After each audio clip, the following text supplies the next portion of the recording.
Hey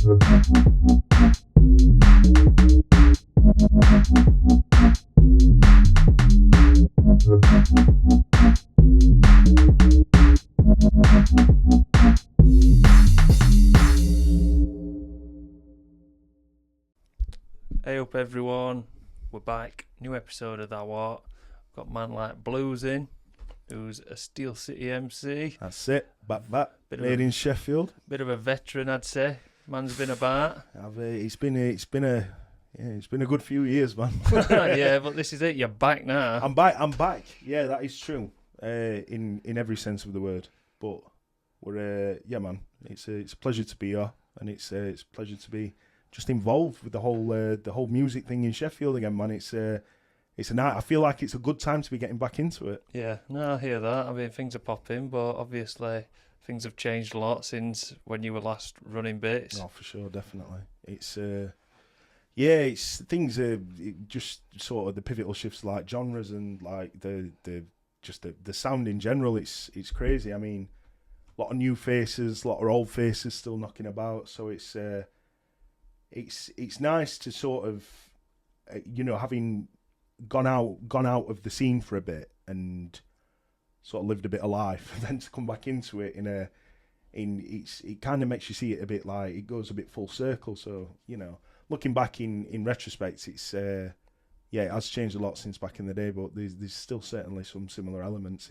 It's nice, man. It's nice to get stuck back in again. Yeah, plus I bet, like you say, a lot's changed since then, but you've also grown as a person. You've got a lot more to say. You've had a lot more experiences. Yeah, for sure. I mean, I think life has a funny way of doing that to you. Don't it? You know what I mean? 100%. It's I think sort of it was very much angry teenage boy music when I first started. It were I think for a lot of people, like certainly MCs as well, coming into it in a stage of your life where you a lot of teenage angst and stuff like that, and certainly a certain I think what appealed to me with the sort of grime sound and stuff that I was coming through with at the time, it's that sort of anti-establishment rebellious nature of it. Do you know what I mean? It's almost like punk, innit? Yeah, in a way, definitely. I think I definitely sort of gravitated to rap music more when I was younger anyway. Like I've got quite an eclectic palette, I suppose, but in the same breath, there was just something about like sort of the old school like US hip hop and things like that. Just sort of resonated with me in a weird way, and then I never really thought of it too deep until I started hearing like sort of like your UK guys, like your Wileys, your Kanos, Dizzy Rascals and stuff, and people spitting bars in an English accent and stuff, and it was like, well, this is a bit mad, you know what I mean? Because it was very much our own sound, you know what I mean? It's not like anything that the US guys were doing at the time. And then further to that, sort of hearing some of the Sheffield veterans, like all the OG Scum Fan Man, people like Shinobi, Case, and then like Rems and Coco, K-Dot and AK and all the NFS guys, and that sort of hit a bit more true for me, because it was like people with northern accents. Do you know what I mean? Yeah. Like, shit, they sound like me. Do you know what I mean? To home. That's it. And then it just sort of spiraled from there. I mean, I was one of my boys, Ash, back in the day, managed to get hold of some it was like some old school bassline instrumentals. I think it might have been like a DJ EJ mix or something like that from back Education in the mix. That's it. And obviously, and a few like rogue. I remember the Explicit. Bad boy. He had a couple of proper like 4x4 bangers back in the day. Do you know, like Might Be, Bullet Cake, that kind of thing. Oh, we're gonna say Bullet Cake, yeah. Bullet Cake, Jesus, like, what a banger! I think that's probably like the first rhythm I ever barred over though, because I remember being like stood at the end of my mum and dad's road, and my boy Ash running Bullet Cake off like a little old school Sony Ericsson like little speakers what you could plug in. Yeah. And just freestyling, obviously it was absolute dog shit at the time, but like you sort of get the buzz. Well, I did anyway. And then sort of cut to a couple years later, so these times I'm probably about 14-ish, and my best mate Jay, he was and another really really close mate of mine, Squiz. He was MCing too at the time, but yeah, I'm sure he won't mind me saying this, but like he wasn't very good. But then he got into the production side of things, and he was smashing it, bro. He's like putting out little bassline mixes and things like that, but sort of like really, really like again heavy 4x4 kind of shit. So inspired by that northern sound still. Yeah, definitely. And then I sort of got to come in about, and I was sort of chilling with them, and I remember Jay saying like Squiz was playing one of his beats, and Jay was like, "Well, what?" He's like, you need someone to vocal this. And I was like, well, I can do that. Do you know what I mean? I can spit bars. Came together like that. But then it's very much a pressure thing then, because then the people are like, well, go on then. Do you know what I mean? So I'm stood on like the steps, middle of Winkerbank, like outside my primary school, and I've just like let off a quick 16 on this bassline beat, and like Jay's just turned around. He's like, yo, I've got a laptop, I've got a SingStar microphone. I ain't got no headphones, but we're going to my house and we're recording that shit. Sick. And I remember, this is how fucking gutter it were, bro. I'm sat on the landing in Jay's mum and dad's house, and we had to feed the wire for the microphone under the door. And I'm sat with the microphone in my right hand, my ear pressed to the door because we didn't have no headphones. So you couldn't hear the beat. Yeah, and he's playing the beat live, so I'm having to listen to the beat through the door and try and spit my bars, and then we're having to like mix it live as well. Oh, it was crazy. It was and then, but yeah, that's how it started. So then to go from that to recording with people that I grew up listening to essentially, and then also just having access to like a proper recording studio and meeting other producers and DJs and like going on to do shows and stuff. The snowball effect was crazy back then. I feel like it was a time in my life where it felt short, but it was a long time. Do you know what I mean? We're talking like the best part of a decade, and then and it's just crazy, isn't it? Sometimes how things progress like that. It's just how fast things can move as well. For sure, definitely. It's like, who did you work with back in the day then? So initially. So I linked up with Maxey from M3. He had a studio up like City Roadsides, and I did some recording there, and then from there it was Sepe from M3 Concept. He actually recorded the majority of my first mixtape, and I remember I was running down Sepe for time for studio time. I was like, bro, I really need to get this tape, because foolishly, by this point, I'd met Maz, and his cousin was a promoter at West Street Live. So, I'd managed to get like I wouldn't call it a booking, but essentially like a bit of time on I think it was like a Thursday night or something. So, and one of the boys was like, you should do it as a mixtape launch. And I'm like, yeah, man, that's sick. I ain't got a mixtape.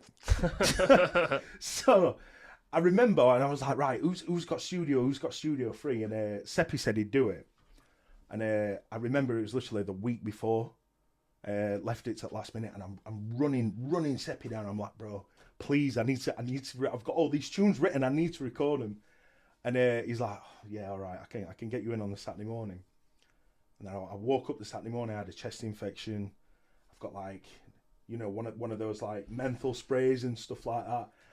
I've turned up to Seppi's studio. I'm looking like death warmed up, and he's like, what the fuck? Why are you coming in my house looking like you're dying, bro? And I'm like, bro, I've got to do the mixtape, bro. I've got to do the mixtape. And ended up bashing out like eight tracks. It was poor showing from me basically, but still, at least you got up, you did it. You were dedicated, you were motivated to do it, and what were your voice sounding like when you were trying to do it? Like hot dog shit, bro. Like, it wasn't good. But fortunately, Seppi's a good engineer, and he made it sound as silky as he could. But aside from that, I was working a lot with Simon, and who I met through Maz. In fairness, bro, I should probably start with Maz because like he opened he opened my eyes essentially to the more musical side of making music, as daft as that sounds. Because I was just an MC essentially. Yeah. Until I met Maz, and then he was sort of the one that gave me the scope to say, look, you just make the music you want to make. Do you know what I mean? Like he showed me how to structure a song and like put things together. I remember some of the early Made in Sheffield days, being sat in Simon's studio and with a couple of the lads, and we're there like fucking about trying to get a 16 down on a beat. And Maz is like in the corner harmonising and shit and doing choruses and stuff, and we're just like, bro, like, fuck, we've not seen anything like this before. Like you say, that's the musical side of it, yeah, isn't it? 100%. And it was,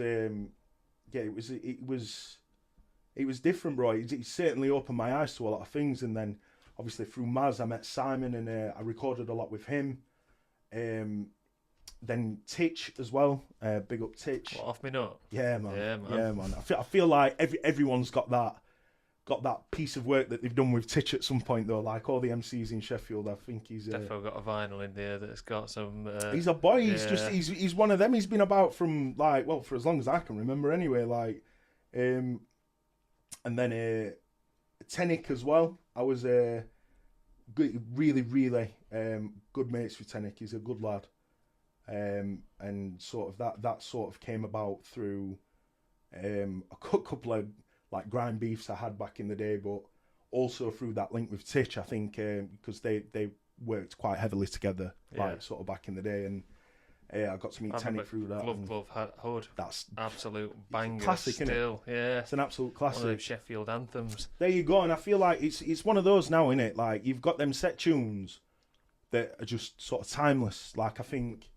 When I think of tunes like that, I think Glove, Hat Hood. I think like Dirty Girl, Case and Shinobi. Big time. Obviously, Dot's got a list as long as his arm, really, with them baseline tunes, hasn't he? And then I'm sure there's a few others. Like Tez. Yeah, Tez. We haven't even talked about Tez, man. Yeah, Tez definitely. Like when you talk about influence as well, you know that was certainly a thing. I mean, I remember the first proper conversation I ever had with Tez Kid, and we were talking about this.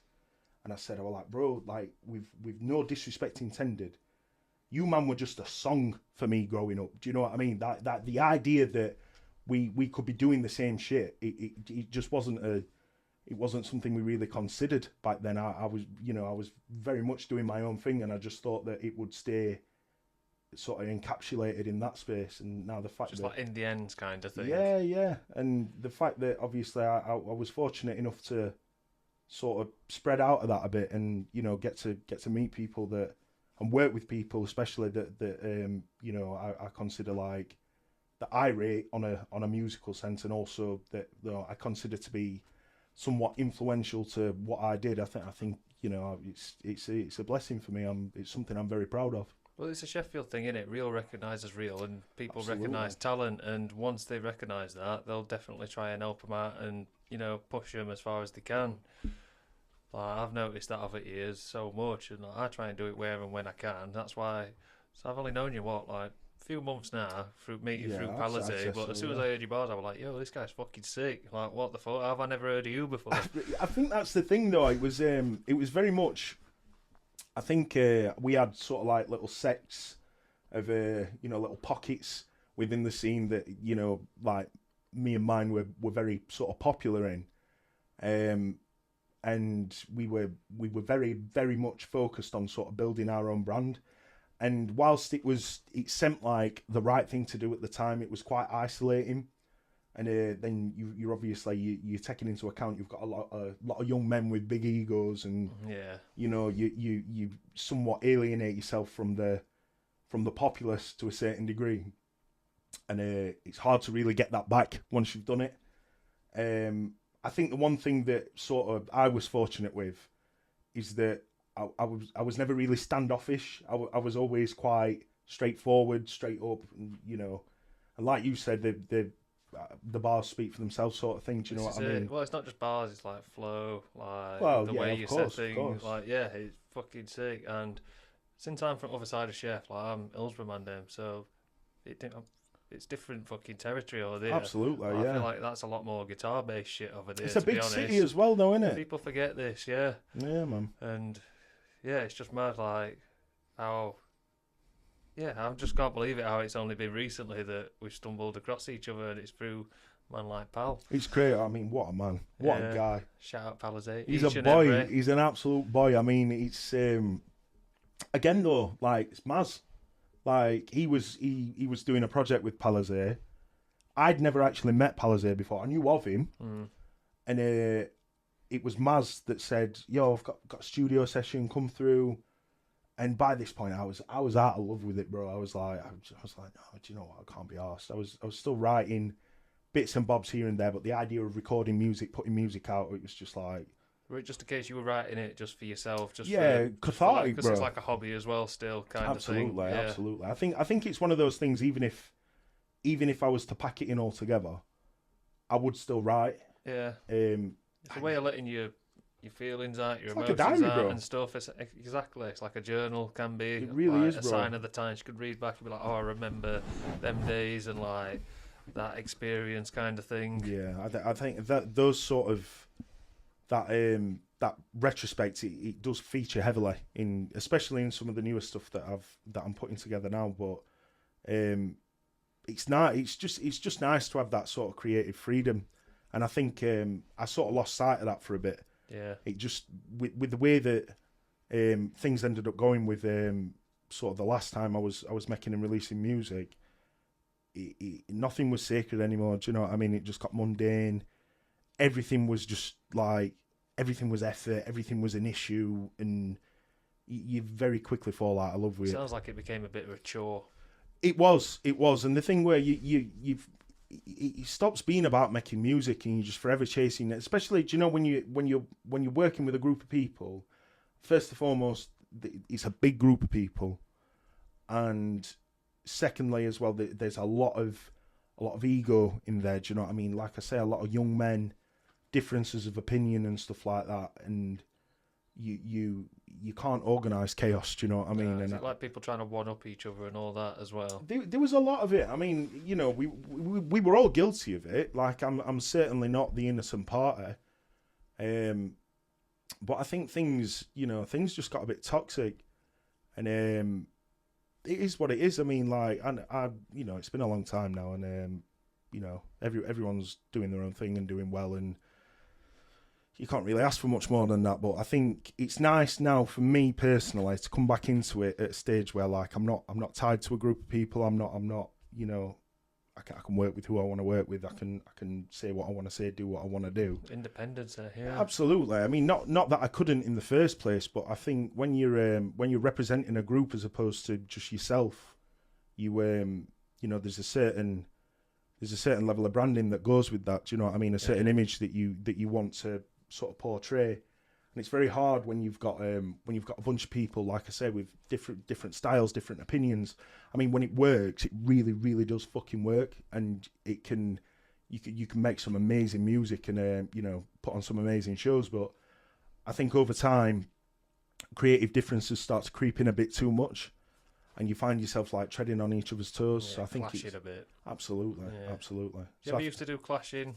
Oh, anyway, yeah, definitely, bro. I was undefeated in this whole thing. Ding. Go on then. That's it. Oh, do you know what it is, bro? It was very much again something I stumbled on by accident. I was I remember when we were first doing technically the second lot of Made in Sheffield tunes. We got into a bit of a back and forth online with some guys from High Green, and a few dubs got sent back and forth, and one of the dubs I did for this guy, it did quite well on YouTube, and from there Chronicle from Don't Flop and what ended up being Words of Weapons got in touch. And he was like, "Yo, we're doing this Clash League and stuff like that. You want to be part of it? We've got an event going on up in Sheffield." And I was like, "Yeah, sure, why not?" And I just ended up, being quite something pure about standing in front of a man whose entire ego is yeah, I'm this bad man, I'm this MC, and no one can chat, and just going, yeah, but suck your mum, and then just making it rhyme. Do you know what I mean? See, this is it. I used to watch all them kind of shit, especially at Sheffield ones. So I'll have defo seen you on one of them You back would. in day. Do you know the thing is, yeah, it was a real shame what happened with Words of Weapons, because there was. I'm not going to get into the politics side of it, because there were certain man from Chef like myself and Mr. Flo, shout out Mr. Flo as well, proper OG. Certain man that got shat on by that establishment in general, and again, sort of, we broke away from that. But then there was the whole something to do with the change in terms of service of YouTube, and they sort of the entire Words of Weapons channel just got wiped. Is it because of like the content and like obviously? I don't know how true it is, but I remember hearing at the time it was because the title had weapon in it, and it was like deemed as like offensive language or something like that. Yeah, I guess it does kind of make sense to Yeah. a certain extent. It's a shame really, because you've got as much as it was highly explicit content that people were spitting about. It wasn't there wasn't actually physical weaponry and stuff. I just feel like it must have been some sort of AI driven thing, or someone who'd clearly not watched anything on the channel. Just went off what it's called. Exactly. Yeah. And like the majority of my clashes were on the Words of Weapons channel, so I feel like there's an entire sort of section of that point of time that I've just lost. Which it's bittersweet really, because by the end of it I wanted to move away from clashing anyway. So yeah, it's kind of like a blessing in disguise. Oh yeah, definitely. Because people weren't turning up, bro. You get 6 weeks, you get put against a guy, and you probably sort of these times. This is when like Facebook was the go-to sort of channel to communicate with people through. Yeah. So you'd add some guy on Facebook, and they'd be like, "Oh, yes, bro, gonna have a good clash in that. 6 weeks to prepare, 3 rounds, 3/16 a round or something like whatever it were. I can't remember the format, but." And you'd be like, yeah, so it's 6 weeks, and you just sat like writing bars specifically for this person. And it comes to the day before, and you're like, yeah, you ready for tomorrow? You ready for tomorrow? Yeah, I'll be there. And then they just don't come. See, it sounds very friendly. Like, but how did you find out stuff about them to write about, or were it just like stereotyping It them and depends. shit? It depends, to be honest, because it's funny, because like Facebook was a lot more sort of like open to the public back then. There were a couple of guys I clashed back in the day, and I'd have their exes like DMing me and shit like that, because I'd literally tag them in a post, and I'd be like, I'm clashing this guy on this day at this place, come down. Do you know what I mean? It's promo, innit? And then clearly you'd have some disgruntled ex-girlfriend or something. Yeah, I'm gonna dish it And dirt. she'd be like, oh yeah, he used to fucking wear boxers with skid marks in them, fucking, you know what I mean? I caught him texting my sister or something like that, and I'm just like, yeah, keep going. Do you know what I mean? But the funny thing was, the one that always used to make me laugh is you'd draw an opponent in one of these tournaments, and you get the odd one. They'd message you and they'd be like, yes, bro, just I beg you don't say anything about my mom, or you don't say anything about this, or you don't say anything about that. And I'm like, bro, I'm going to say whatever the fuck I want to say, and I expect you to do the same. And don't hold back just because. Because that's the thing. I mean, like, I'm a lot of people, there's this sort of stigma about like, violence in clashing and stuff like that, and certainly like some of the MCs that took part. But I can tell you, I went to events all around the UK. I've never ever once seen it kick off at a clashing event. Never seen anyone swing for anyone. And it's just one of them, innit? It's sport. You meet the guy, you touch face, you're like, yes, bro, gonna have a good clash. It's all friendly, la-di-da-di-da. 5 minutes later, you're on stage telling him to suck his mum. Yeah, I mean, Lord at Mike's all the same there, weren't it? Well, it's Lord of the Mics. It's probably, I can't really comment because it's not one that I ever really got involved with. Obviously, I know, so having spoken to people that have been there and been on it, I think, given sort of the caliber of MCs when it gets to that point, a Lord of the Mics, I think ego is sort of inflated massively because it's Lord of the Mics. You know what I mean? It's like, don't get me wrong, I'd have been exactly the same if Jammer had rung me back in the day and he'd be like, yo, bro, we want you on Lord of the Mics. I'd be like, yes, I'm there. Do you know what I mean? All my clients, you can't say shit to me, bro. Do you know what I mean? I'd have got wrapped up in it. I'd tell you for straight, I would have done. But nah, it's funny because obviously I've spoke to Dot about it, and he's just, you know, obviously that clash, him and Deps, it was legendary, and I just feel like that kind of energy with, you know, the way you sort of present yourself and stuff, and you just get on with it, and that it's not dissimilar to how it was back when we were when I was on the Words of Weapons circuit, because I'd be going to these cities and, you know, I'm just big daft jolly green giant, really. I'd be walking in these places just like, yes boys, what's going on, do you know what I mean? And all these people would be like, fucking hell, you're that tall guy with a beard on YouTube, like, you know, like it's weird, isn't it? Like, people make a certain assumption about the way you're going to be in person just because, you know, you wear a fucking hoodie and MC on YouTube, and then they've seen something online. That's it. Do you know what I mean? It's quite funny to sort of dispel that. But yeah, it was an interesting time. Met a lot of good people, you know, seen a lot of talented people as well. But yeah, I'm glad that it's had its time for me anyway. Do you know what I mean? What do you reckon it'd be like if it were to come about these days? You know, all these drillers that are talking about all this nasty shit.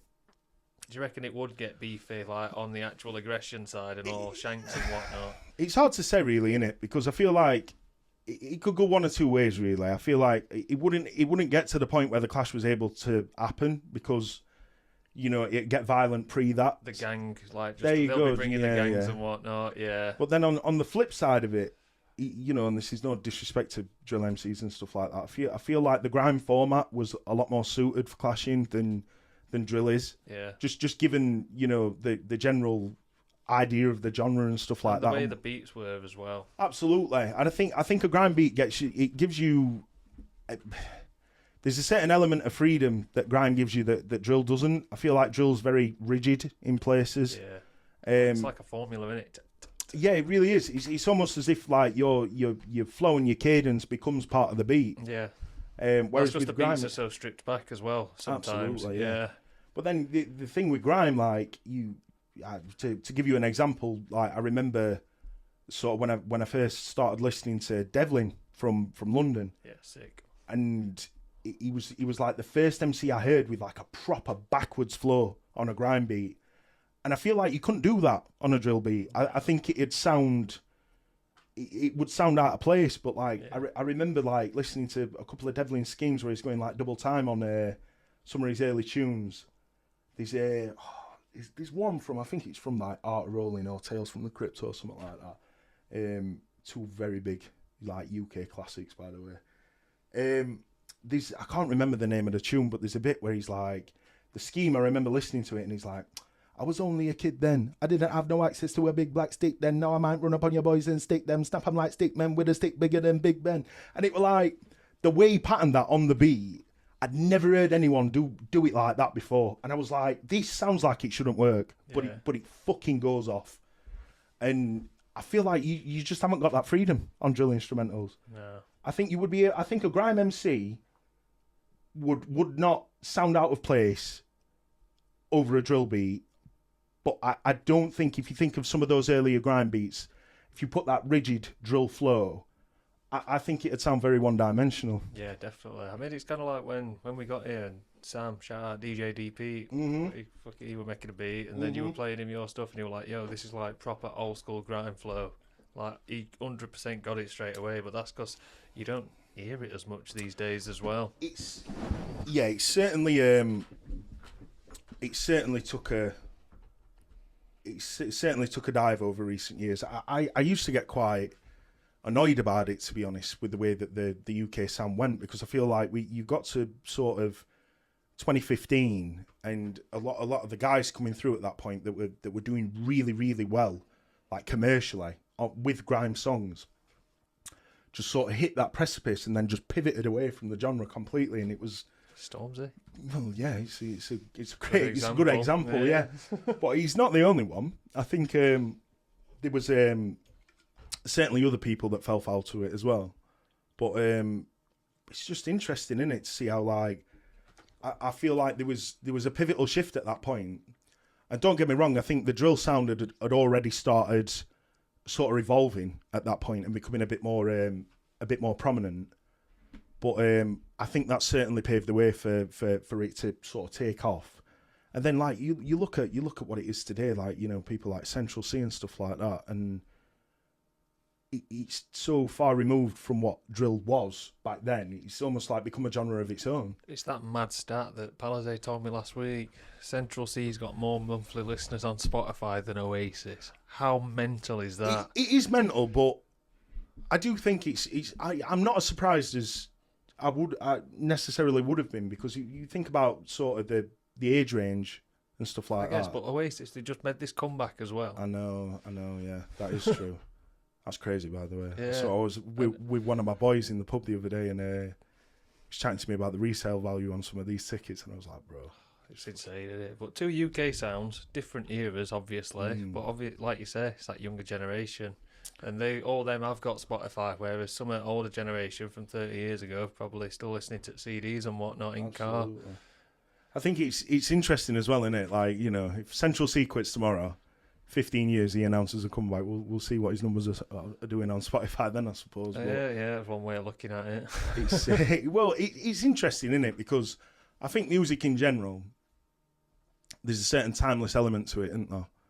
Not all music, obviously, but I think certainly with that sort of, I mean, what would you call it? Like what Oasis? It's that indie sort of. Yeah, indie Britpop. Britpop. Yeah. That's it. I think there's a certain timeless element to some of their songs, and then, you know, further back to that, obviously, I'm a big fan of Motown. I'll be honest with you. Nice. And I feel like there's a song for every feeling in that kind of genre. Do you know what I mean? Yeah. Like you could put, you know, like a Drifters song or a Four Top song or something like that in a club around the country. I'm not saying everyone's going to be bouncing off the ceiling, but people are going to know what it is. Do you know what I mean? And they're going to be up and, you know, vibing a bit. And same with Michael Jackson, great example of that. 100%, yeah. Do you know what I mean? Freddie Mercury, Queen. I was having a chat with one of my friends the other day, John. Shout out John. And we were talking about best band of all time, and I said it's got to be Queen. You think? I think so. Everyone's got their own, haven't they? Yeah, obviously it's definitely a preference thing, but like Freddie Mercury, bro. I mean, what a voice, what a legend. They were like the kings of stadium rock when it not first came about, but they dominated that when it was at its time. It's weird as well though, because like I grew up with Queen. Like my parents were big fans of Queen, so like that's a lot of what I listened to growing up. And it's interesting that they sort of had they had a growth and then drops off, but then like when you're saying the sort of stadium rock, like the Live Aid kind of shows, and that it just rocketed everything back up. So they stood the test of time, really. Well, they still have. Like everyone, you could put Bohemian Rhapsody on anywhere, everyone will sing along, won't they? And lose the shit. Well, more than that, they've got so many bangers as well. Definitely. It's one of those, like, it's interesting as well if you talk to people like sort of from like younger generations than ours. They know the songs, but they don't necessarily know who it is. Yeah. Do you know what I mean? And I think you could say that with a lot of people, though. Like, you know, you could even sort of bring that back round to a rap sense. And certainly, like, these certain tunes in Sheffield, like, you know, some of these classic bassline tunes, you could run to these younger kids, and obviously some of them, you know, the guys are still very prevalent in the bassline scene now, but I've certainly come across people, they know the tunes, but they don't know who sings it. Do you know what I mean? And it's like Your Dirty Girl would be a good example. Oh, bro, what a tune though! Yeah, what a tune. I remember, and Shin as well. Big up Shin, like we were talking about earlier. So one of the nicest guys I've met. 100%. He's been down, had a chat. If you've not listened to that one, you need to check that. I will, because he's you know, I'll tell you a funny story about the last time I saw Shin. I was walking to my local pub with Jay, funnily enough, and I was walking down. It was like a dual carriageway, and this car's just pulled up. Just on a random one, just pulled straight. I'm thinking, fucking hell, I'm getting rushed or something. Windows come down and he's like, yo, Blues, what you saying? And I'm like, fucking hell, bro, not seen you for ages. But yeah, man, nice guy. Got a lot of time for Shin. And he had a lot of time for us as well back in the day when we... Same here. Like, just he's one of them, like I was saying earlier. Genuine, real recognised as real, and they'll try and push it as far as they can, like, in their way anyway. No, I've got a lot of time for him. He was very patient with us when we didn't know what we were doing, and you know, probably a bit more, how can I say, a bit more blasé than we should have been back in the day. Do you know what I mean? It's there's nothing worse. You know, I look back now, I listen to some of the earlier tunes, especially some of my own, and I thought I was the shit. And then I listened back now, I was like, nah, bro, you were just shit. I do the same, listening back to old mixes. Used to think you were right good, and then it's like, oh yeah, just like, oh, I'd do this different now, and I could improve that, but it's just part of your learning curve as well. Definitely. I suppose it's nice to see the growth though. Yeah, 100%. Like, yeah, when you can listen back to that and be like, oh yeah, but even then, knowing that people still rated that to a certain extent, and you still got bookings off that or whatever, and it's like, well, fucking bookers now. I don't know how. I'll be honest with you, I don't know how, because I go back and listen to some of it and I think, fucking hell, what were we thinking? But I don't know. It's still nice to see that, you know, I can go some places and people are still like, yeah, man, you're that guy with a beard on YouTube.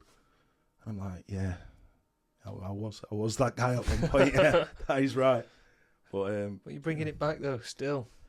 Yeah, I'm trying. It's weird because I don't want to say I'm bringing it back, because it's very much different. But I'm very much still me, and it is very much still me. I mean, it's one of them, obviously. Like, can we talk about today? Yeah, of course. So, of course. Like, I've just met you at Palazé Studio.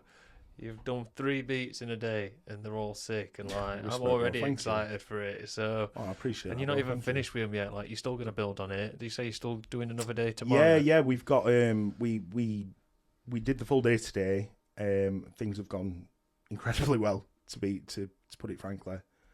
And we're doing the same again tomorrow. I think the thing is, I've just been flirting with the idea of it for so long. And Pal, he's a good motivator as well, because like he's like, come on, man, just stop pissing about and just get a session in. Yeah.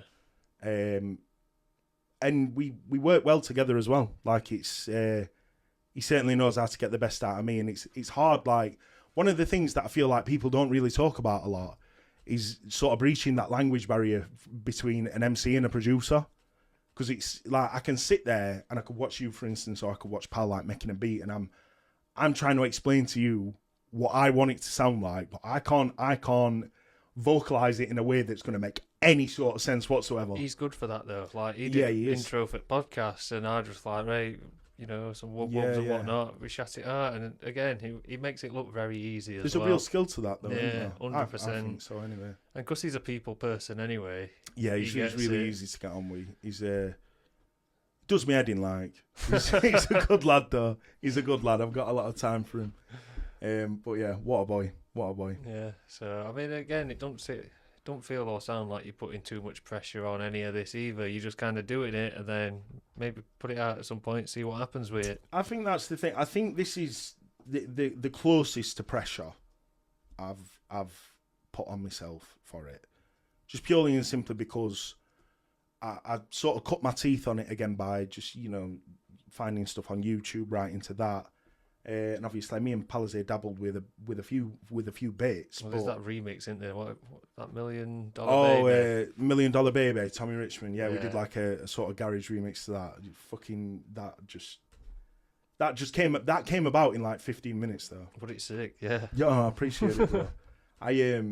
Well, we dropped it. We were talking about this just before we started running the pod, and you were older. Yeah, that's it. You and Pal had it was some sort of booking, weren't it? I think it were someone's birthday party. Yeah. Vibe, but like it were like, I think it were after a gig, so they were bare moshing there. It was a bit of a Unit 3 thing. Yeah, it was a mixed bunch, weren't it? I remember walking in and thinking, fucking, you know, there's a few interesting characters here. But, it were all right though, and the funny thing is about it, we literally recorded the vocals over that $1 Million Baby remix like about 20 minutes earlier, and I just, you know, my pissed up self sort of turned up, and Dan G, shout out Dan G as well, he co-produced that. Dan and Paul were in the studio just playing it. And I was like, yo, drop the vocals out, bro. I'll drop a 16 on it. And they were just both like, well, you can if you want. And I was like, yes, I want to. And then 16 turned into a 32. And by the end of it, they were like, Paul was just like, yo, this is fucking sick. Do you know what I mean? Yeah. Bounce it down. And I didn't know he had it on his USB. And he ended up running it in Alder. And I remember I was sat with my mate Alfie and Ben. And we're just there just like chatting shit and what have you. And then I was just like, that's me. Do you know what I mean? I was like, what the fuck? Yes, I remember he played it, and then he was just like, yo, fucking recorded this about half an hour ago, it's blues. And I remember just looking at you and being like... I remember, exactly. I remember seeing you on the side of the stage, and you were like, yeah, this is it. I'm like, bro, it's fucking me. It's probably like the first time I've heard anything with my sort of vocals being played in a situation like that for a long time, bro. And I'm not going to lie, it felt good. It's probably half of the reason that it sort of gave me that little push to a bit of motivation. Yeah, definitely. I mean, I'm not an ego-driven person, but it's nice to have it stroked once in a while. Do you know what I mean? Yeah, I hear that. But it's nice though, man. And it's the same with you though. I mean, look at all this, man, with the pod and that. You're doing really well. What is it, like 44 episodes now? Yeah, it's coming along. It's crazy, bro. I think it's big up, man. Big up. It's a good look, man. It's a good look for Sheffield as well. Yeah, that's what people keep saying, which is why well, if people keep saying it, it must be true, bro. Yeah, exactly. Like I just started it. You know, when you just have an idea and it keeps going round and round, you're like, yeah, I need to do it. I guess. So I guess you manifested it first. Yeah, it seems like it. Yeah, definitely. And now, and it's quite the quality's there as well, though, bro. Like I'm not gonna Billy bullshit you and say I've listened to them all, but. What I have listened to, do you know what I mean? Well, this is it. Obviously, I get such a broad variation of guests. Yeah, definitely. I'm not expecting everyone to listen to all of them. And if anyone does, then big up your sen, I guess. Yeah, absolutely. Like, at the same time, like I get moshers in, I get MCs in, get nice DJs though, in. It's just about, just getting interesting characters in and seeing what they're saying. Well, I guess it comes back to what we were saying earlier, though, as it's a big city, isn't it? Yeah. You know, it's always, I think there's always been sort of a musical core to this city, and it takes a lot of different forms, doesn't it? A lot of different genres. I also feel like from the outside, it's underappreciated. Oh, absolutely. I've said this for years. Yeah. I think I often talk about sort of unsung and sort of the more well-known MCs and producers from Sheffield, and there's so many. Do you know what I mean? Yeah. I know that there is some people out there that probably put me on that list as well, but. These people, that have been doing this far longer than I have, and they're amazing. Do you know what I mean? They don't get the props they deserve. They don't get the flowers, and it's a shame, really, because I think the city in general does have a lot to offer. Yeah. And I think if you speak to people from other cities as well, like I've been all over with Words of Weapons and what have you, and. There's a lot of love for the Sheffield man in places like Leeds, Mane, Brum.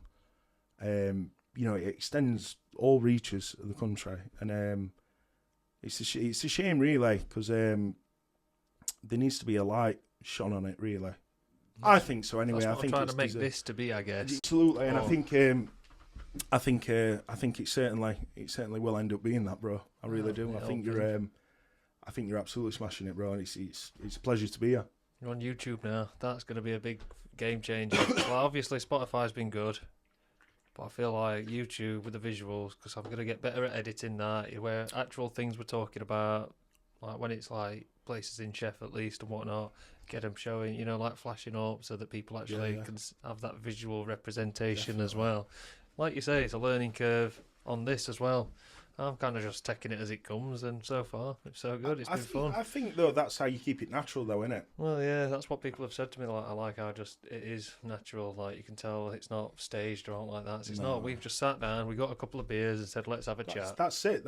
And we were meant to do this months ago as well, and that's my fault. Like I'll straight up. I'll be the self-sabotage. We had a Friday booked in for a good while, and it was the weather was nice, and so was the beer. Yeah, which is fine. These things happen. It does. But it also gets roasted in here. I mean, even now when it's pretty cold outside, it's getting chilly outside. It's boiling, it's a little hot box. I'm not going to lie. So if we're looking a bit red on camera, that's why. I do apologise. That's it, man. It's hot, but we're making it work, bro. This is it. This is where the magic gets made, You've people. done now. That's how it is. Tiny little room with no windows. Bro, I remember I've been in some interesting studio setups, me, like mattresses for booths and shit like that. Yeah. And it's just like you're literally got one hand up here, like propping up the roof of the booth. Some mattress folding in on you and shit, some piss stained mattress, and you're like, oh, what the fuck? Like trying to spray a 16. It's music's it's not always as glamorous as people think it is. Again, though, I feel like that's Sheffield been DIY as fuck. Absolutely, as well, bro. Absolutely. You fucking get on and you get stuck in, don't you? That's it. No matter what equipment you've got, you make it work. You keep using it, and then you just become like as good as you can with that shit. Absolutely. I think that's sort of testament to the authenticity of it all, though. Really, isn't it? Yeah. I think, and I think you can hear that in a lot of the Sheffield sound as well. I feel like people, for the most part, are really they're about their craft. Do you know what I mean? That's it's it. shit they care about, and they're vocal about it. They celebrate it, and it's you know, it's warts and all kind of thing. But I love that, though. Do you know what I mean? Like, I feel like there's a lot of people that aren't necessarily, they're not in it for money or whatever. They're just in it because they have that passion for it and that drive, and that's how it should be. Anyone that's just doing it for P, I'm not here for that, to be honest. I can't. And I think you know, it's self-sabotage, isn't it? Because you ultimately whilst ever you're pandering to what you think people want to hear, you're not doing the best. You're not giving your best representation of yourself. Doing yourself a disservice, almost. Yeah. Excuse me. Yeah, absolutely. I'm a firm believer in that. I think as an MC, I've certainly fell foul to it before. In my younger years, I was I think when you're still figuring out what kind of person you want to be, you do sort of gravitate towards the people pleaser kind of thing, and especially in the tone of your music as well, like you're trying to make shit that you think people want to hear, what you think they want you to say, or what could be like popular. Yeah, or exactly. And or these days, I guess you've probably got like, what's going to go viral on TikTok kind of thing. Yeah, it's like just do what you want to do for you, and then if other people vibe off it, that's a win-win. Absolutely.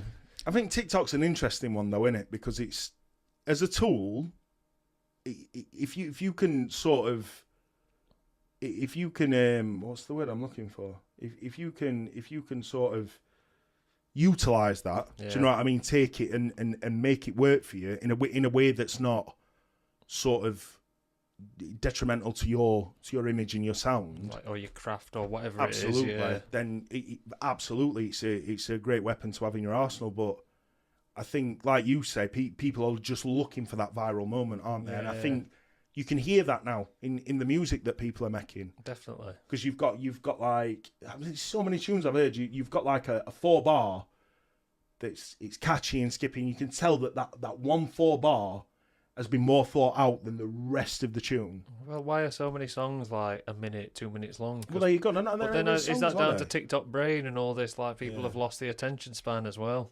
Yeah, no. Well, it's interesting. I think social media in general is just if you fall into that pit of looking into it. I mean, I can't remember who it was, but I remember watching this thing once, and a guy was saying that the reason why you sort of scroll on Facebook and Instagram and stuff, that the people that designed the app designed it to make it look like a bandit, like a slot machine. I've seen this before, yeah. And it gives people it's that dopamine, it's that rush. It's constantly going. The fact it's like a never-ending pit as well. Then you see something you like and it's that instant gratification. Yeah. And it's scary, isn't it, when you think about it like that? But I suppose social media it's so prevalent in sort of every sort of dynamic of life now. I remember Milk saying it when it was just like, these days, if you want to make it music, not only have you got to do the music, you've got to be an influencer, you've got to be sick at your artwork, you've got to be good at all this video shit as well. And so he's to a point, he's kind of right as well. I wholeheartedly agree. I think we used to talk about it. Like I remember having a chat with TD, funnily enough, a good few years ago. And I was saying, like, when we started, it was, £10 an hour in the studio, and you'd push that extra fiver for an hour and a half to get that tune done. Yeah. And then that's some horrible quality beat you've got off YouTube. Your one take of vocals, one take of ad libs, and then you're looking for a cameraman, and it's shit like that. If your mate's got a DSLR or something, you're like, yeah, buzzing. You're shooting the video, and it's no steady cam, no fucking gyros. It's all over the place, and fucking who can edit? Who's got some editing software? Do you know what I mean? Bang a music video together. You chuck it on YouTube, and you hope for best, essentially. I mean, fucking hell, we used to, if we got 1,000 views on a video on YouTube back in the day, we were like, yeah, this is popped. And I remember like some of the younger lads now, they laugh at that shit. Do you know what I mean? And they're like, bro, if I got 1,000 views on a video in a day, I'd be considering that a failure. But it just goes to show, doesn't it? Different, what's the word? I don't know, different goals, I guess. Different, definitely. Different levels. I'm in TD now. Absolutely smashing it. But he smashed it at all them things I mentioned, I think, because obviously he explains how he makes these songs and he goes through all the. He's good at like the TikTok shit as well. It's his generation though, isn't it? Yeah. And I think the thing is as well, like I remember when I first met TD, he was a young lad, like really really young lad, and he was just a sponge. Like he's always had that drive, hasn't he? But he just wanted to learn. Do you know what I mean? He wanted to be around it. He wanted to be around like-minded people, and he just learned what he could. He took the knowledge. Do you know what I mean? And he went and look what he's done. Do you know what I mean? Yeah. He don't owe that to anyone. No, it's all down to himself and his ambition and his perseverance. And it's I'm in no position to say I'm proud of him, but I am proud of him for what it's worth. I think he's absolutely smashed it. And it just goes to show, like there's always this musical level bubbling, beneath the scenes in Sheffield. Definitely, it's nice to see people from the next generations coming through and getting the flowers and stuff, and arguably taking it further than a lot of us ever did. I mean, it's like nice to see that people from Cross can go big. Yeah, do for all real. that, and obviously like Coco, go from Winkbank, go big, oh, do all mate, this, man. Yeah, definitely. I mean, I was in awe of this man when I was a kid. I mean, I'm pretty sure that like our parents still live on the same road now. I remember fucking like sort of seeing Coco back in sort of like youth camp days, and he was sick back then. Do you know what I mean? He was always, you just knew that he was the guy, kind of thing. Well, that's how it looked to me anyway. And to see where he's took it and everything he's done with it, it's amazing. Like I'm sort of enamoured by how successful some of the guys from Sheffield have become, and it's I guess it's testament to them and believing in their craft and not compromising, and it's it's certainly good to see. It makes you proud, doesn't it? I think it does. I think having that tie to the area that you're from, it makes it sort of makes it hit home a bit more. Well, that's why, obviously, like I was saying, people are proud, and then that's why they fucking push it as well. Like even just people, the listeners, the fans, and that. Like once they're a fan of someone, they'll shout about them to high heavens. That's how it should be, though. Yeah, I think. You if you can, it's a fine line, isn't it? Like you should. The way I look at it, I make music for myself first and foremost. Now, that's the way it should be. Yeah, and it's something that I think once that occurred to me, it made things so much easier. I mean, it's like that sign that you were on about getting on a tee. No requests, trust the vibes. Like that same with me. I just play what I want to hear. And luckily enough, other people want to hear it as well. That's it. You, and I think the thing is that's pretty. I think that's pretty difficult for a DJ. I think one thing that's in my eyes anyway. I'm talking from someone that's got no experience being a DJ whatsoever. But I think you've got to be tapped in to a certain degree, aren't you? Because you're essentially controlling the room. I think it's pretty. It's not easy as an MC, but I think you sort of get up there, you spit your bars, and if it goes off, it goes off. If it doesn't, it doesn't. It's not your day. Depends on obviously you might come 15 minute, half an hour kind of spitting bars. I've done 6 hour sets. You've got to be constantly reading that room kind of thing. I don't think I've done anything for 6 hours, bro. Ever. I couldn't imagine doing 6 hours of spitting bars, bro. Like not consistently on a set in front of people. Yeah. It's Be a lot though, yeah. That's a slog, that, bro. But I guess it's different ball game. There you go. It's part and parcel with the game you're in, though, isn't it? Yeah. So what's the longest set you've ever done? I used to do 6 hours at Gatsby every Saturday. Every Saturday, Jesus. Murderers get less. There's some hours I put in there. Oh, bro. Shame to see it gone, really, isn't it? Yeah, one of them. But there's been loads that have come and gone. DQ behind you. Obviously, Gatsby behind you. Yeah. Harley's back, which is sick. Also, I've got to do a quick plug on this because, this will be out. So this will be out next Friday, which will be 20th. Okay. Fingers crossed if I get all my shit together. Yeah, there we go. And then 21st, we've got Unit 3 back at the Harley. Back at its spiritual home. Me, Danji, Cargo, Palazzi. It's beautiful. I think you're going to come through, maybe. Oh, mate. Listen. It'd be rude not to, wouldn't it? Yeah, so there's that. So if you listen to this on Friday, tomorrow night, come Harley, because we're back, baby. We're back, baby. You done know. Nice. That's beautiful. I think I'll certainly reach if I can. It'd be rude not to. Like I say, it's the Unit 3 boys are. 10 years of Unit 3. Today's the first 10 years since the first night we ever did. Brought me through on the anniversary. Yeah, beautiful. It's beautiful. It's a bit mad that, and so we've not sorted the 10th. That because the one night I'm on about is not the 10th birthday party. Yeah. That's going to come in October, I reckon. I think we've got some at pattern now, but that's going to be a fat lineup. I'm not going to spill beans on that yet, but just watch. Follow at Unit 3 Sessions on Instagram, and then you'll get to see it all. We're bringing it back with a vengeance. You heard it here first. You don't know. What are we saying? Been nearly an hour. Right, we'll probably move on to some of my bits I actually asked people. Yeah, I do apologise. No, this has been great. It's Like, obviously very fucking insightful chat and just a real it, chat. Like, this is why whenever I see you on a Friday night when we're just at studio and that, we always have a good chat. Yeah, we do get down to chewing the fat, don't we? Yeah. It's a pleasure, mate. It's a pleasure. Like I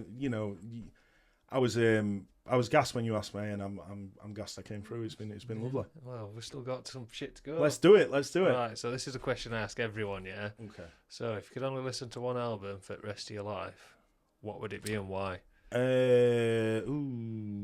I would say My Beautiful Dark Twisted Fantasy by Kanye West. That's a big shout, yeah. I just think it's got a bit of everything. Well, yeah, the fact it's all beautiful production on it and stuff It's as well. amazing. Yeah, It's amazing. I feel like those bodies of work that Kanye brought out around that era, that's the sort of shit. You know, like when people talk about Beethoven and shit now, like that's what years. in that time. That's what it's going to come back Certainly. to. I mean, I just think what he did on that album, for me especially, on that album, I timeless. Like people say, oh, he's gone west, he's gone west and all this stuff. But end of the day, like, just disassociate the character and the music. The music's still perfect and on point.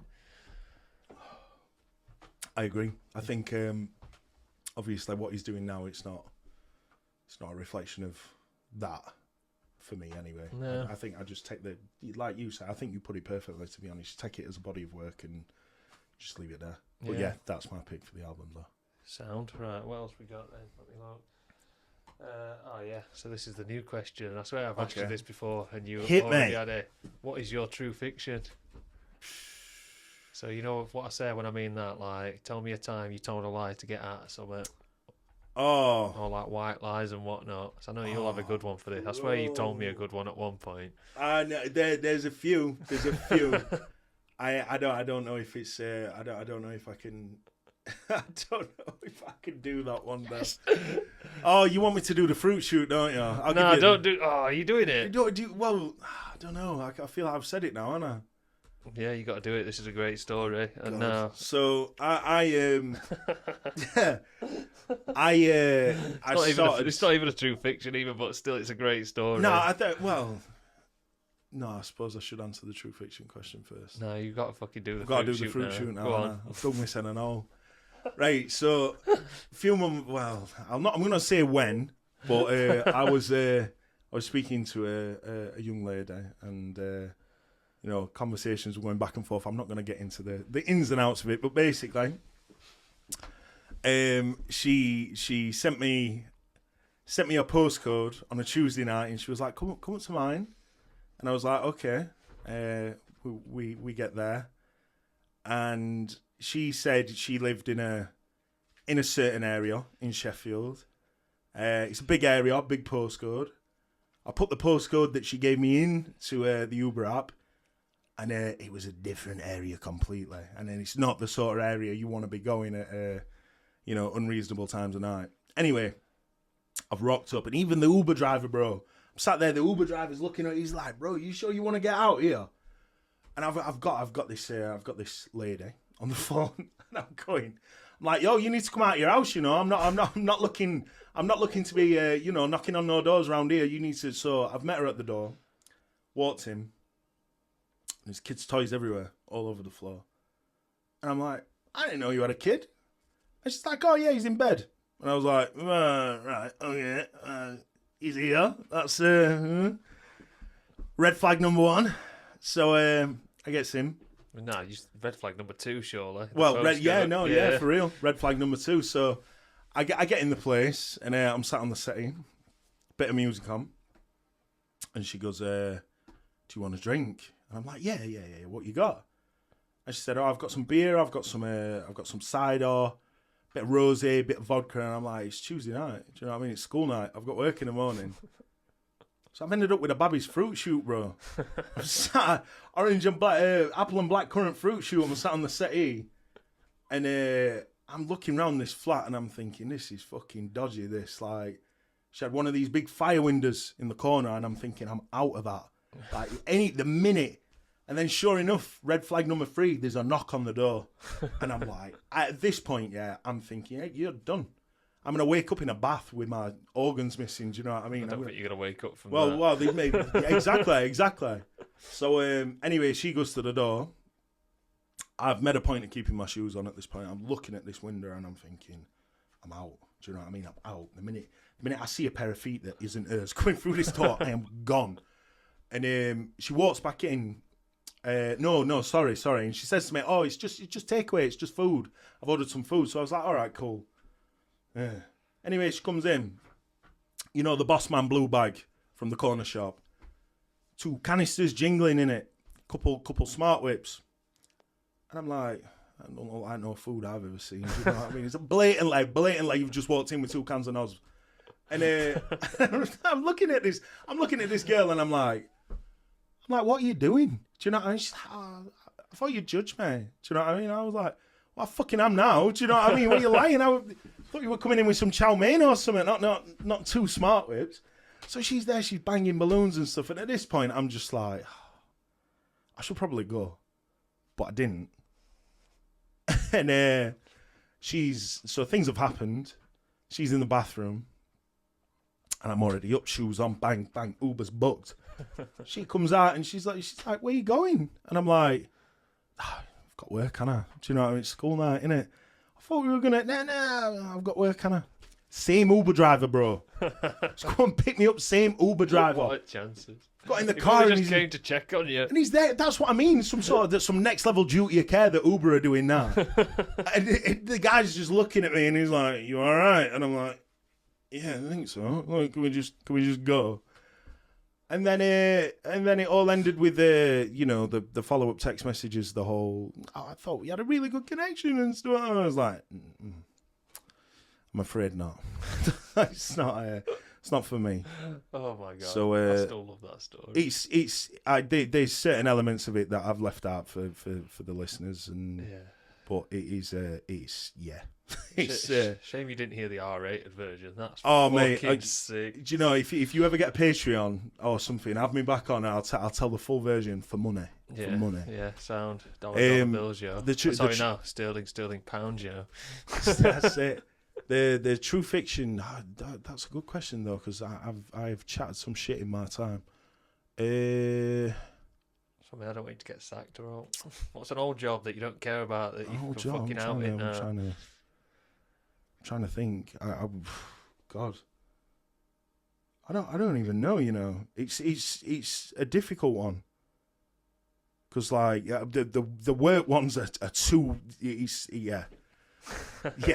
I don't know. I think I'm going to have to veto that one, Jack. I don't know. I will come back to you on a later date with that one. Don't stress, because you can just text it me and I can just put it up as a That's it. thing We'll have a little something. excerpt at the end, a little screenshot of me talking about the worst lie I've ever told. Yeah. I'm sure there probably is one.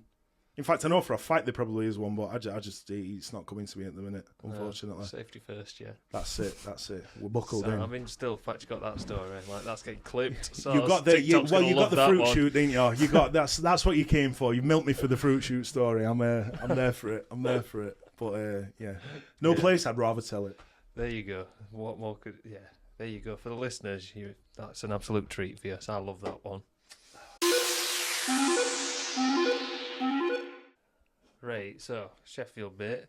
Let's get down to it, because I know we've been rattling on about it a bit, but still, I've got certain things I ask the people. So, usually starts off with, if I were to say Sheffield, what would be the first thing that comes to mind? Mighty Blades. Oh, Gio, you said. Oh, Gio, man. No, yeah, probably Sheffield United. Henderson's Relish. I don't know, man. Winkerbank, right side, where I grew up. Meadow Hall. The Towers, salt and pepper pots. Meadow Hall, see, Coco said Meadow Hall, and all. Yeah, well, he would know. He would know. We see it from our house. Do you know what I mean? It's very prominent. Everyone always thinks it's good to live around Meadow Hall until you actually do. You get sick of it very quickly. Oh yeah, I'm not surprised. I mean, I remember I used to go just after school all the time anyway, and Yeah, you'd yeah. still get bored of it, but it was just what to do at them times, weren't it? That's all it was. I mean, it's like a 10-minute walk from my house, and the problem is it's all nice walking down the hill to it. It's when you have to go home. Yeah, I bet. Up that Jenkins Hill. Killer. I've done it thousands of times. I think we were talking about earlier. I remember a few years ago when they did the Tour de Yorkshire. Tour de France. That's it. I think whatever. We probably did that as well. I think it was definitely the Tour de France. Actually, you are right. And the guys were cycling up Jenkins Hill. Excuse me. And I said to I said to Sam earlier, I was like, I remember, a crackhead dusting that hill on a Peppa Pig bike. Do you know what I mean? I've seen like a little kid's bike. That's it. I can promise you now. Yeah, I've ridden my bike up that hill. And it is horrific. It is absolutely horrific. But I've walked up it. That's bad enough. Oh, it is. And do you know what? It's no better when you're drunk. I bet. It just takes twice as long. You just have to stop off like halfway up. You're just like leant up against the lamppost. Like, I'll just stay here for the night. Jokes. That's it. I love that. So what's usually next up? Let me check. Oh, yeah. So if you could bring back a classic Sheffield venue, where would it be and why? And you can have both somewhere you've been that you miss, and also somewhere that you never got a chance to go to that you wish you could have experienced. Well, I think the one I never got a chance to go to that I wish I could have experienced is Niche, obviously. Yeah, I think that's probably I think a lot of people sort of my age would probably say that. Well, then I can't really assume. I know as much as it's still there, like Network is a thing, I miss Plug, man. Yeah, Plug were cool, especially 3 rooms. You could have different vibes going on in every room. That massive smoking area as well. And like, I've still not been since it's Network, but no, me neither. neither. Like it's lost something. I feel like it will have lost something anyway. It was just. I feel like it was a bit of a sort of mainstay for me and my mates, especially when we first turned 18, because £1 drinks Friday night. Yeah. But they used to do like Don't Flop and shit there as well, didn't they? Yeah. We performed Plug a few times actually. We supported Bugsy Malone, Kano, bro. Fire. Honestly, I remember coming off stage. And you know the thing was that was one of the last ones we ever did as a group, and I was done with it by that point. And I always made a point like I didn't drink anything, I didn't smoke anything until after I performed. And that day, I got fucking blitzed, mate, before I went on stage. And to the point, I remember I'm stood on stage, I've got the mic like this, and I'm looking like into the crowd. Fucking everything's a blur, and I'm thinking, I don't think I'm going to be able to do this. And Squiz dropped the first beat in. And as soon as I hit the first bar, I was like, right, I'm good, because I can just carry on now. And it was probably one of the best fucking performances I ever did. And I remember coming off stage, and it was in the second room. And I remember walking down the stairs at the side of the stage, and as I was coming down, Kano was coming up, and he sort of went, he was like, "Yo, bro," I was like, yo, man, smashed it. And I was like, oh, it's fucking Kano. You know what I mean? And it was, I think, honestly, it's probably the only time I've ever been, like, starstruck in my life. Yeah. Because it's fucking Kano, bro. Exactly. Do you know what I mean? It's one like of the best in the game. That's it. And I remember staying in. Obviously, we stayed for his set after, and him dropping like P's and Q's and shit like that. And do you know what I mean? Historic shit. Crazy, fucking absolute anthem of the UK, really, isn't it? Like, you think people say like that? That's probably one I would say if someone was to say like, you know, what, name me a grime song, like quintessential. It's P's and Q's. Perfect example. Yeah. Absolutely. It's got everything. It's got the beat. It's got the bars. It's got the flow. I'm trying to think who produced that as well. Is it Da Vinci? Yeah, will have been. Yeah. Bump, bump, bump. I'm pretty sure he says it as well, doesn't he? On the tune at some point. You watch. We'll have missed. I swear it is. Otherwise, I'm sure it is. People are going to at us on the comments and all that shit. It's giving Da Vinci vibes, isn't it? Yeah. I don't know if we're wrong. We're fucking sewers. I don't know. Be right. Is what it is, isn't it? It is, mate. It is. But yeah, no, great fucking answer. What? Yeah, no, that is both covered Yeah, there, innit? yeah. We got niche for the one that I never got to experience. Plug for the one I want to bring back. Though. Yeah, so both good shouts. Definitely. Like network's there, but it's not a plug, is it? So it's not, mate. It's not the unfortunately. same. It's not. So usually I ask if there's one thing you could change about Sheffield, what would it be? I mean, this is one where sometimes it gets heated, but I think the tram link's a bit shit. I'll be honest with you. I realise it's difficult because obviously there's a lot of hills. yeah, But like, there's a lot of areas of Sheffield that are cut off from the trams, and I mean the bus services are just terrible as well. I think public transport. I mean, you know, it's very easy to get about in a car, but you know, if ever you, I don't know, it's nice, isn't it? Like, for instance, I think about you go to places like Manny. You know, you can be in one quarter of the city in a bar, have a couple of drinks, jump on a tram, be at the other end of the city, and you know, and you spent what, a couple of quid. I mean, Manny's got way more links when it comes Absolutely. to trams, whereas we just got two routes essentially. That's it, and I feel like there's a lot more of the city, and I feel like I think the bar and the pub trade suffered for it quite a lot, especially now places are staying open longer as well. Yeah, later rather. Excuse me again. I do think though that there should be more accessibility though. I think it would help. It would help the pub trade. It would help the club trade. If you know the council just put a bit more money into the transport links. well, it's back in. Well, tram especially is back under council control now as well. It's not stagecoach anymore, is it? No. It's and you know it's. Anyway, I do firmly though. I do believe it though. I do think that a lot of people sort of put off going out because you know taxis are so expensive. Yeah, there's even nowhere to Uber and park. Yeah, do you know what I mean? There's nowhere to park in the city centre. Are you getting charged at your fucking arse if you do Absolutely. find somewhere? And I think it is the clubs and the pubs that are suffering for it though. Yeah, but even then they don't run late, do they? I remember when they did that late like night bus for 52 back in the day. But it just doesn't happen though. yeah, it's not. Well, it's just people. It's not like London, is it? But even then, it's where they have night buses, but all tube stop and that. Yeah. I just think that you know there's a lot of potential, and I think a lot of things, a lot of these places they get a bit lost and it gets a bit wasted on people because they just can't. They just haven't got the access, and I feel like one way to potentially resolve that would be better transport links for everyone. Yeah. It's an interesting one, I suppose. It's I don't know where I got that one from, but it is something I firmly believe. I think you know I know a few people that are you know landlords and stuff like that, and you know they're getting fucked at one end by the brewery, and then you know licensing and things like that. And then you've got the fact that you know people just aren't going out because it's just so expensive. To deal with the regulars and the locals. Well, that's the thing. And then you think about it though. You go out on a night out.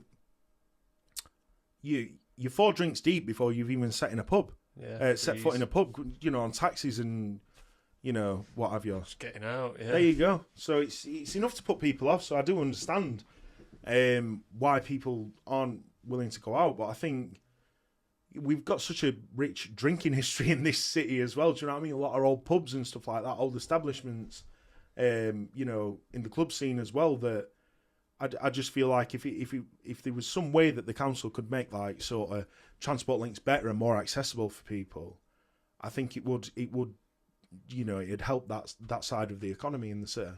Yeah, makes sense to me, and no one's really touched on that so far. So a fresh topic as well. I like that. Well, there we go. Just got to keep you on your toes, haven't I? Yeah, no, I'm here for it. So, what we on? At this point, usually ask, where do you go on a night out? What's your fave spots? I'm a bit of a creature of habit, to be honest with you, bro. I usually go to the local. I'm not going to say what it is. Just keep that one to myself, and I'm sure the landlord wouldn't appreciate it either. But I don't know, mate. I'm a bit of a creature of habit, you know. I think the last time I went out, like out, I was in Vodka Rev, and I was just like, it's just not for me anymore, bro. I've hit 30 now, and I just feel a bit out of place. I mean, I will tell you, I remember a couple years ago, me and my boy Jizzle, shout out Jizzle, we went to Corp, and just a rogue one. It was like a Friday night, just me and him. And it was like, I just felt like I shouldn't be in there. Looking around, these kids running about and shit. And I'm like, you're a big 28-year-old man, do you know what I mean? That's where you go when you're like 17. I know. Before you when you I let him talk me into it, though, whatnot. didn't I? So I was like, I'm not blaming Jizzle, but he's Jizzle's fault. So, but yeah, I think from there, I think that's the last time I stepped foot in a nightclub. Yeah, fair.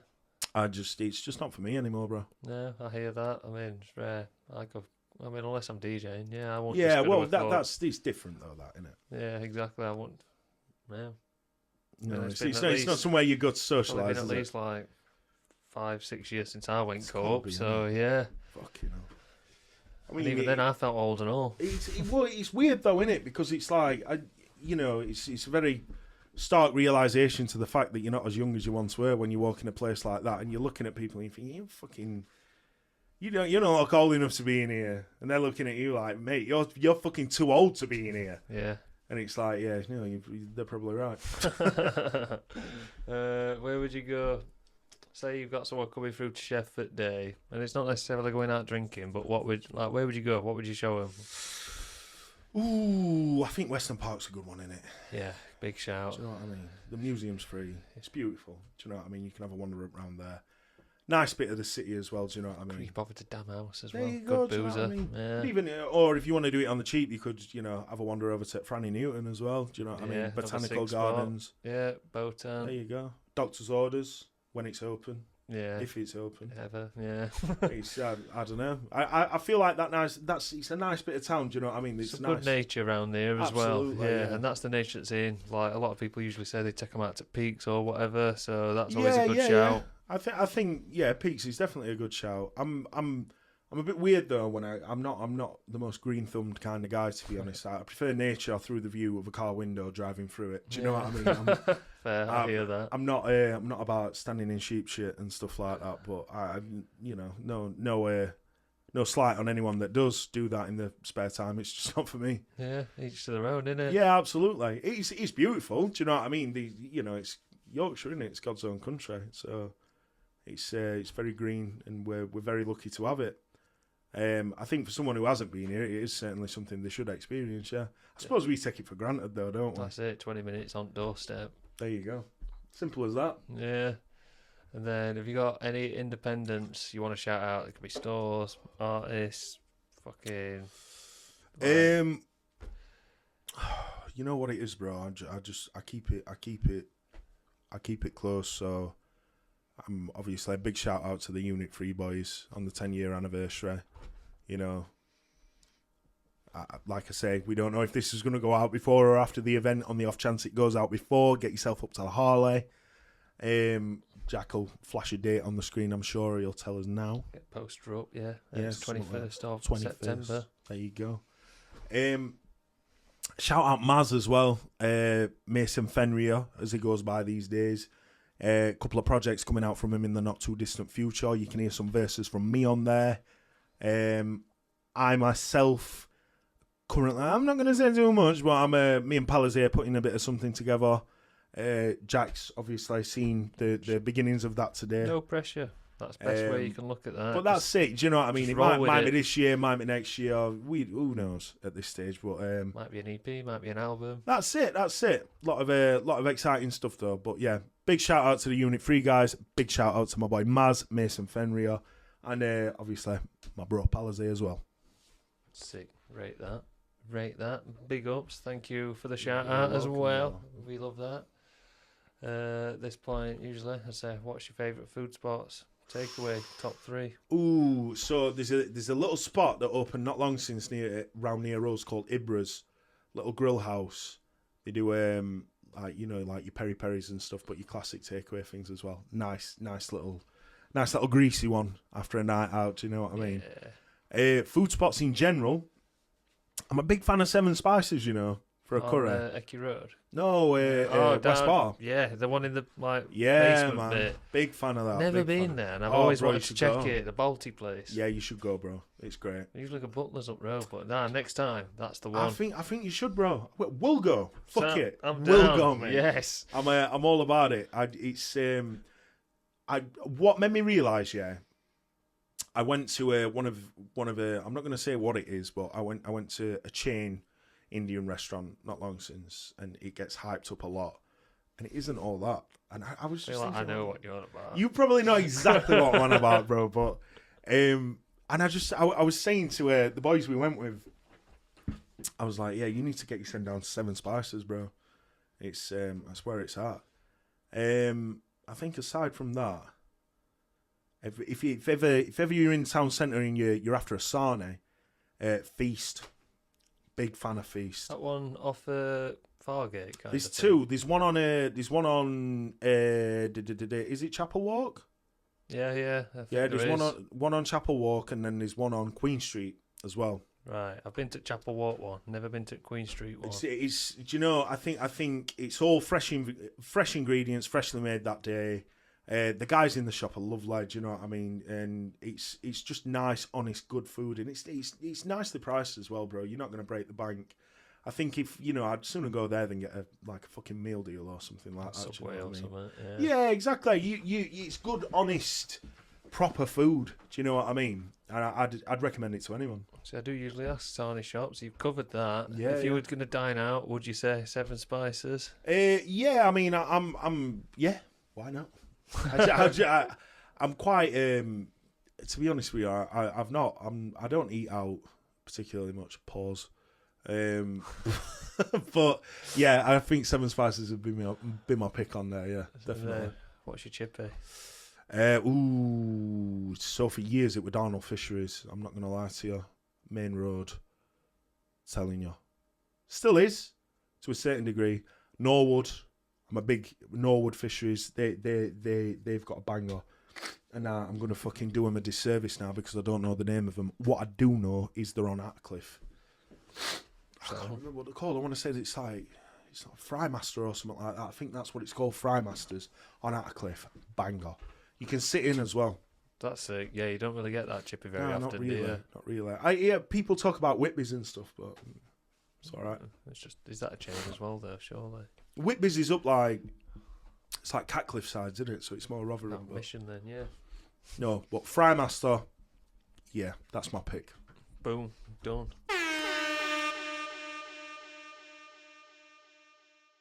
So, quick fire round on this. It's a say what you see situation where literally just tell me what you'd call the things. It's a bread cake. You're done now. It's a Genel. Yeah. Tell you from chef. What would you call one of them? It's a scone. Yeah, see, that's always scone or scone. Then pack it's of not them. Scone though, is it? Chuddies. Boom. Yeah, Sheffield is through and through. That's like. Oh, is that it? Is that it? Yeah, and then usually I also ask what is like your term of endearment if you would see like one at boys or someone that you're fond of. What, you want to pep someone up?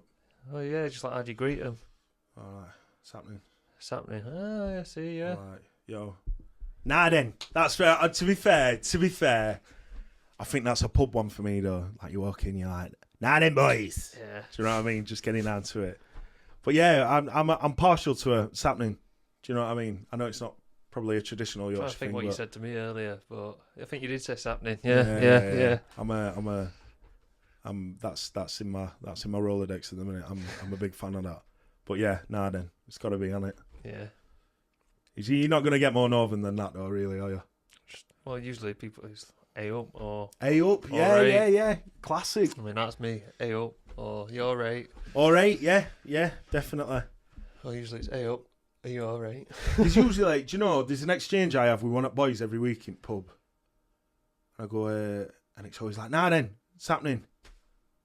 And he goes, how are you getting on? How are you getting on? That's a good one. Yeah. And he always says, sound as a kippers. Not heard that before. Don't know what it means, bro. He says it to me every week and that. Must mean something, but yeah, there you go. Sound as a kippers, mate. Anyone ask you? Sound as a kippers. Sound, yeah. There you go. I couldn't tell you what it means, like, but you know, it's in there. That's fucking jokes. So now this is where you've already fucking said it, but Wednesday or United? Come on, man, up the blades. I'm not one of them. I'm not one of them bitter guys. Do you know what I mean? It's one of them. I'd happily see United finish first in Prem every season and Wednesday finish second. But I know a lot of people don't agree with that standpoint. Just as long as Leeds aren't in there, I'm not bothered. We've had this conversation before when we've had a few bevs and Yeah, that, and I feel like we are similar, but on opposite ends of the spectrum. Yeah, definitely. Obviously, with team. That's it, innit? I think a lot of people, I understand that the rivalry runs deep in it with United and Wednesday, but I think one sort of common enemy is Leeds, and it really, Yeah. it's. I think it runs. Yeah, it probably runs true in a lot of the Yorkshire clubs, a lot of the northern teams in general. And they love it, obviously. I've got friends who are Leeds fans and they fucking love it. Do you know what I mean? They just feel like they're living in people's heads rent-free. But I just feel like for a city that big to only have one team, it's a bit of a cop-out. Exactly, and that's why, I mean, even then, they don't sell out every week, do they? No, well, I think don't they know. do, I think, but I obviously think we they get do good. 80,000, 70, 80,000 fans in both every weekend. That's what I mean. I mean, you imagine if this were a one-team city.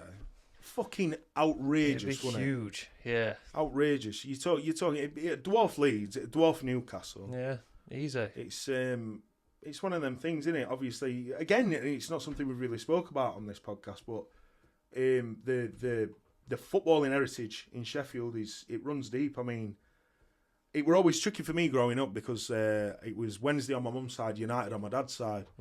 So I just didn't pick. And then, obviously, all my boys are United fans, so it picked you. That's where I felt. That's it. There you go. fell into it. Made good decisions. I don't know about that. Yeah,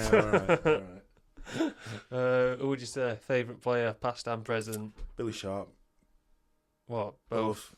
He's not fucking playing for you anymore, though. Yeah, I know, but he's still I playing. mean, who are you banging on about overnight? Who's that young kid? Oh, fucking hell. Arblaster. Yeah. What a boy. What a boy. There's so many, though, coming through. Like Andre Brooks as well, bro. Fucking crazy. And then a couple of the new signings, man. Like, how the fuck we managed to get Callum O'Hare on a free is crazy. It's crazy business from us. And Gustavo Hamer, man, he's best player in Championship. He just is. Do you know what I mean? He should be playing Premier League football. I'm surprised we've still got hold of him, to be fair. But, yeah, man. Past United player, it's got to be Billy Sharp. Present... Yeah, we'll get Arblaster. He looks like he's going to be something special, that kid. I mean, yeah, the fact that you and Alt Boys were banging on about him on Friday. He's quality, mate. He's quality. I mean, I know you don't watch United, but you should check him out. He's a baller. He's an absolute baller. I will, probably, when you beat us in Derby. Yeah, well. Pending. Oh, shut up. You never know. Still got a couple months for that, but I still do know. Well, that's the thing with Wednesday and United. You never fucking know, do you? Exactly. Week to week as well. I mean, I don't know. I mean, one thing I do know is, though, you were meant to be winning league about 4 weeks ago. Yeah. It's going really well, isn't it? Yeah. Pack it in. I'm sorry, I couldn't resist. Do you go to games, or have you been to games? Do you know what? I am armchair as fuck at this point. I'm not gonna lie. It's been a good couple of years since I last went at Lane. I've got every intention of getting back down there, but It's just whenever that's going to be. I've got too much going on at the minute. Have you got like a game that you've been to that would say your standout game though? Yeah, we played. It was a few seasons ago. I think it was. I want to say it were Burnley. We absolutely battered him. It were Lys Mousset, tearing him up down the wing. And I remember I was sat in the north stand as well because I got the tickets free through the place I was working at the time. And fucking hell, we absolutely dicked him down that day. It was sick. I can't remember the score. I want to say it was 2-3-1, something like that. I can't remember. But yeah, man, Mousset, man. What could have been with that guy? Has he gone Everton now? Mousset, no, that's Ndai. Mousset, fuck knows where Mousset is, bro. He was. We signed him, and we had like a good 5 games out of him, and then he just drops off. Like, couldn't tell you. One of them. Sometimes it happens though. Like you're just like, oh, this guy's gonna be sick, and then they just. Yeah, and then it's nothing in it. It's crazy. It's weird, isn't it? Like you would think, but then I suppose football's a strange world in general, isn't it? Yeah, so, a lot of hype. Yeah, absolutely. And too much money. Be nice though, wouldn't it? Just not in Sheffield. That's it. Yeah. So, any other sporting interests or? Not really. I'll be honest with you. I used to play a lot of badminton back in the day. Weirdly. Oh yeah, you've told me about how sick you yeah, used to be. Bro, at I was all right. I had a bit. But yeah, not anymore. I'm too fat. Fucking stick to watching footy. That's it, and it's what I enjoy. To be fair, do you know what I mean? I got into football quite late, but yeah, it's very much a mainstay in my life now. Yeah, this is it. I feel like lockdown, when it got took away, that made me realise how much I do appreciate it. It's a funny one, isn't it? I remember watching the games with no fans as well. Do you know, with the simulated fan noise? Just it's depressing. Fucking that. painful, yeah. isn't it? Yeah, and obviously we were in the Prem that season as well. I feel like if they'd have still been fans, you'd have probably stayed up. I 100% believe that. Yeah. 100% believe that. I think what fucked us ultimately that season was COVID and losing Jack O'Connell.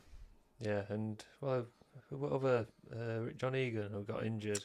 I think Egan did get injured. Yeah, we were just. I just remember the sort of football we were playing was just fucking.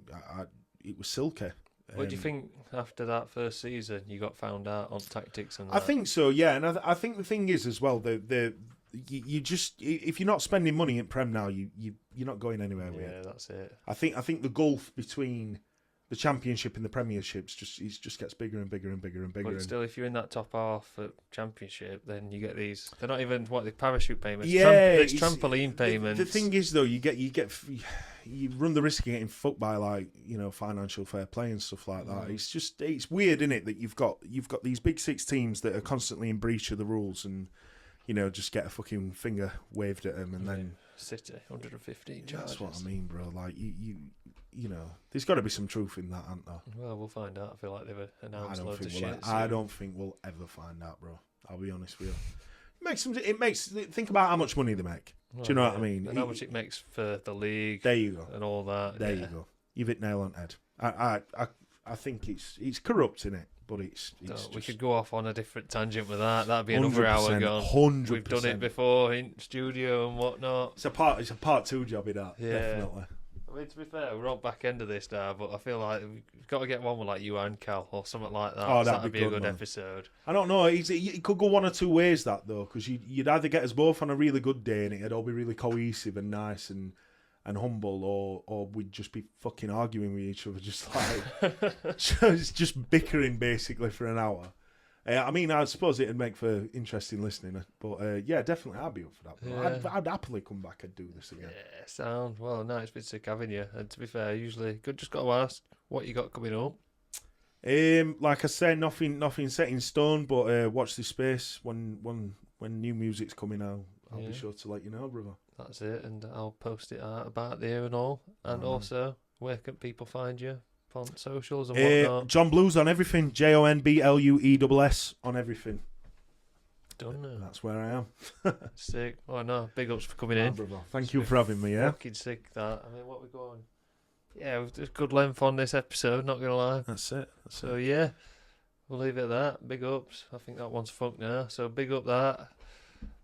Nice wide angle lens, yeah. That's it. That's Look at the it. set. Oh, yeah. Getting my wide Also, angles. T-shirts. Yeah, they're dropping.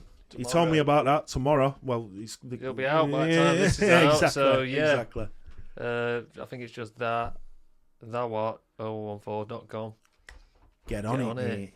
Get on it. Yeah, support the cause, and then it's going to lead to more designs. I've got more designs, but obviously one at a time for you. That's it. Got a drip feed. Got to drip feed it. Yeah, one at a time. You're done now. Beautiful. Right, sound. Big ups. See you in a bit. But